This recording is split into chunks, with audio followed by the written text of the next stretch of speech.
Y healing is so hard? নিজের মনকে ঠিক করা এতটা কঠিন কেন বলেন তো? মনের এই কষ্ট হিল করা এতটা কঠিন কেন জানেন? কারণ এটা একটা জার্নি। জার্নিতে কত রকমের কষ্ট ব্যথা হয় আমাদের। ব্যথা যখন পাই তখন দেখা যায় আমাদের ইনার চাইল্ড, মনের মধ্যে ইনার চাইল্ডটা বুঝতেই পারে না কেন ব্যথা পেলাম। তারপর আস্তে আস্তে সে টিনেজে এসে যায়।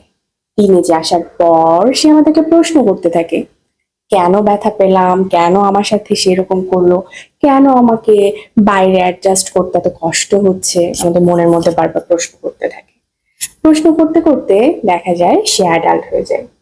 অ্যাডাল্ট সেলফটা আমাদেরকে বলতে শেখায়, না আর কোনো ঝামেলা না, আর কোনো কিচ্ছু না, শুধু শান্তি চাই, শুধু শান্তি চাই।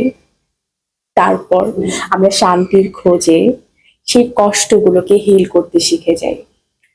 এই জার্নিটাকে বুঝতে শিখে যাই কিভাবে আমাদেরকে জীবন কাটাতে হবে, কি প্রসেসে ব্যথাগুলোকে আমাদের ঢাকতে হবে, কষ্টগুলোকে ঢাকতে হবে। খুব কঠিন হয়, তারপরেও আমরা শিখে যাই কিভাবে আমাদেরকে কষ্টগুলোকে ঢেকে তারপর আবার নতুন করে জীবনের প্রসেস, জীবনের প্রক্রিয়াটাকে এভাবে করে এগিয়ে নিয়ে যেতে হয়। ভালো থাকবেন সবাই।